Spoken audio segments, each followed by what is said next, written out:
Friends brownie cake ఉన్నదా అన్నీ వేస్తాం. అన్నీ వేస్తే కాలుతుంది. వాటర్ వేసి బటర్ వేస్తాం. బ్రౌనీ కేక్తో మిక్స్ చేస్తాం. చూడండి, బాదము జీడిపప్పు అన్నీ వేస్తాం దీనిపైన. చూస్తే తినచ్చు, బాగుంటుంది. జీడిపప్పులు లోపల ఉంటాయి, దీని లోపల వేసుకో ఓవెన్లో పెట్టుకోవాలి. దీనిపైన కేక్ పైన వేసుకోవాలి, బాగుంటుంది.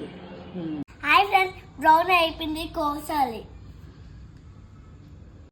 కట్ చేసి ఫ్రై చేయాలి తినడానికి.